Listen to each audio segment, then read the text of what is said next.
పాకిస్తాన్ జీవనాడిపై భారత్ తీరని దెబ్బ కొట్టింది. పెహల్గా ఉగ్రదాడి నేపథ్యంలో జరిగిన మారణకాండకు భారత్ పాకిస్తాన్ను కోలుకోలేని దెబ్బ కొట్టింది.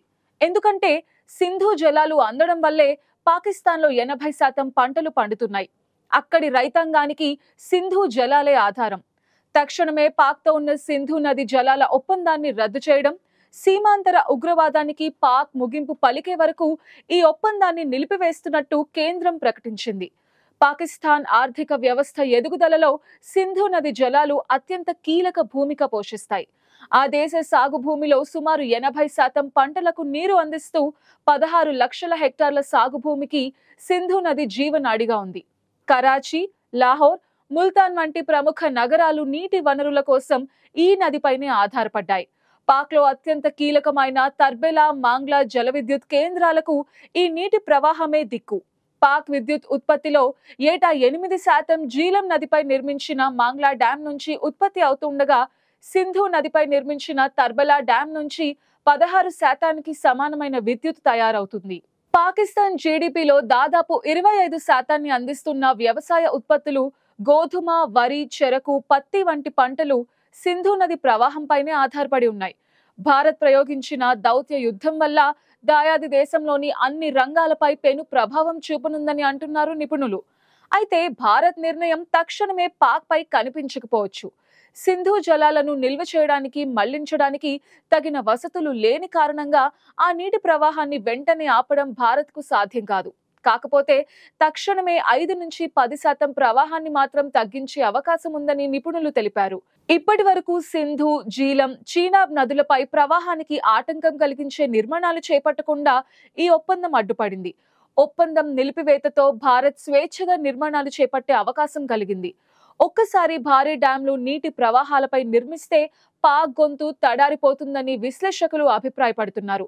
పాకిస్తాన్ ఇప్పటికే తీవ్రమైన నీటి ఎద్దడిని ఎదుర్కొంటోంది. పెహల్గాం దాడి నేపథ్యంలో భారత్ సింధు జలాలను నిలిపినా లేదా గణనీయంగా తగ్గించినా పాక్లోని అన్ని రంగాలపై అది పెను ప్రభావం చూపుతుంది.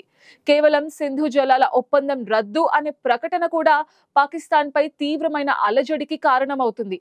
దీంతో సైకలాజికల్ గా కూడా చిత్తవుతుంది. రేపటి కాలంలో నీటి సరఫరాను భారత్ నిలిపివేస్తే పాక్లో వ్యవసాయ ఉత్పత్తులు కుప్పకూలిపోతాయి. ఆ దేశ ఆహార భద్రతకు ముప్పు వాటిల్లుతుంది. పట్టణాలు, నగరాల్లో సరిపడా నీరు దొరక్క ప్రజలు తీవ్ర అవస్థలు ఎదుర్కొంటారు. ఆయా జల విద్యుత్ కేంద్రాల్లో విద్యుత్ ఉత్పత్తి నిలిచిపోయి పరిశ్రమలకు, గృహాలకు విద్యుత్ సరఫరా నిలిచిపోతుంది. సింధు జలాల ప్రవాహం తగ్గితే ఇరిగేషన్ మేనేజ్మెంట్ అధ్వాన స్థితికి చేరిన పాక్లో భూగర్భ జలాలు అడుగంటిపోతాయి. గ్రామీణ ప్రాంతాల్లో రుణ ఎగవేతలు, నిరుద్యోగం, వలసలు పెరిగిపోతాయి. పలు ప్రాంతాల్లో నీటి ఎద్దడితో కరువు తాండవిస్తుంది. ఇదంతా ఇప్పటికిప్పుడు జరగకపోవచ్చు, కానీ క్రమంగా అన్ని జరుగుతాయి. అందుకే పాకిస్తాన్లో ఇప్పుడు డేంజర్ బెల్స్ మోగుతున్నాయి. ప్రకటించినవి 5 ఆంక్షలైతే సింధు నది గురించి రద్దు విషయం పాకిస్తాన్ పై అణుబాంబులా పడింది. నిన్నటి నుంచి పాకిస్తాన్లో ఈ విషయంపై చర్చలు జరుగుతున్నాయి. దేశవ్యాప్తంగా ఈ అంశం చర్చనీయాంశంగా మారిపోయింది. ప్రపంచ బ్యాంక్ మధ్యవర్తిత్వంలో సింధు, దాని ఉపనదుల జలాలను పంచుకోవడంపై భారత్, పాక్ మధ్య సింధు జలాల ఒప్పందం కుదిరింది. 1960 సెప్టెంబర్లో నాటి భారత ప్రధానమంత్రి జవహర్లాల్ నెహ్రూ, పాకిస్తాన్ అధ్యక్షుడు అయూబ్ ఖాన్ దానిపై సంతకాలు చేశారు. దీని ప్రకారం సింధు ఉపనదుల్లో తూర్పున పారే రావి, బియాస్, సట్లెస్ నదులపై భారతదేశానికి హక్కులు లభించాయి. దీని ద్వారా భారత్కు 41 బిలియన్ క్యూబిక్ మీటర్ల నీటి వినియోగానికి అవకాశం కలిగింది. సింధు నదితో పాటు దాని పశ్చిమ ఉపనదులైన జీలం, చీనాబ్పై పాకిస్తాన్కు హక్కులు దక్కాయి. వాటి సామర్థ్యం 99 బిలియన్ క్యూబిక్ మీటర్స్ గా ఉంది. ఈ ఒప్పందం మేరకు భారత్ వాటా జలాలను సేద్యానికి పరిమితంగా విద్యుత్ ఉత్పత్తి, రవాణా, చేపల వేటకు గరిష్టంగా ఉపయోగించుకోవచ్చు. ఇందుకోసం ఇరు దేశాల మధ్య శాశ్వత సింధు కమిషన్ ని ఏర్పాటు చేశారు. ఇరు దేశాల కమిషనర్స్ ఏటా ఈ ఒప్పందం అమలుపై సమావేశాలు నిర్వహిస్తారు. అయితే ఈ నది నీటి ద్వారా వ్యవసాయం వల్ల బంగారు పంటలు పండుతాయని విన్నాం. కానీ సింధు నదిలో ఏకంగా బంగారమే ప్రవహిస్తోంది. మన దేశం నుంచి పాకిస్తాన్ వైపు ప్రవహించే సింధు నదిలో బంగారం ప్రవహిస్తూ ఉండటం నిజం. పాకిస్తాన్లో ఇలా నది నీటిలో ప్రవహించే బంగారం ఏరుకోవడమే వేలాది మందికి జీవనోపాధిగా ఉంది. ఎముకలు కొరికే చలిలో చిరిగిన పాతకోటు, మురికి పట్టిన దుస్తులతో, కాళ్లకు అరిగిపోయిన ప్లాస్టిక్ చెప్పులతో రాత్రంతా సింధు నదిలో ఇసుకను జల్లెడపట్టి అందులో బంగారం కోసం ఇక్కడి స్థానికులు వెతుకుతూ ఉంటారు. బంగారం కోసం నదిలో అన్వేషణ జరుపుతూ ఉండడం వల్ల స్థానికులకు ఉపాధి కలుగుతోంది. రోజుకి ఒక వ్యక్తి 1500 పాకిస్తానీ రూపాయల కూలి ఇస్తున్నారు. భారత్ నుంచి ప్రవహించే సింధులో బంగారం తవ్వుతున్న పాకిస్తీనులను పోలీసులు అడ్డుకుంటూ కేసులు నమోదు చేస్తున్నారు. నౌషెహ్రాలోని జహంగీరా ప్రాంతంలో సుమారు 3 లక్షల మంది నివసిస్తూ ఉంటారు.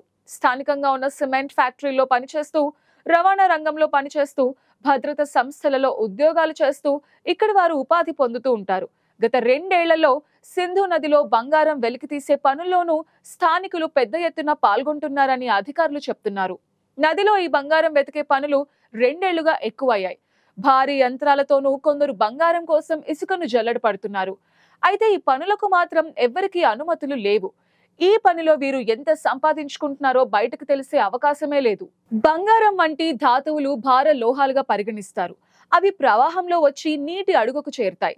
నీటి దిశ మారే చోటు అంటే డ్యాంలు వంటి అడ్డుకట్టలు ఉన్న చోట, నదుల సంగమం వద్ద ఇవి పేరుకుపోయే అవకాశం ఉంటుంది. అటాక్ ప్రాంతంలో కాబుల్, సింధు నదులు కలుస్తాయని, అలాగే నిజాంపూర్ దగ్గర సింధు నది మలుపు ఉండటం వల్ల అక్కడ బంగారం చేరొచ్చని శాస్త్రవేత్తలు అంచనా వేశారు. బంగారమే కాకుండా ఇతర భార లోహాలు అక్కడ నీటిలో ఉండటం విశేషం.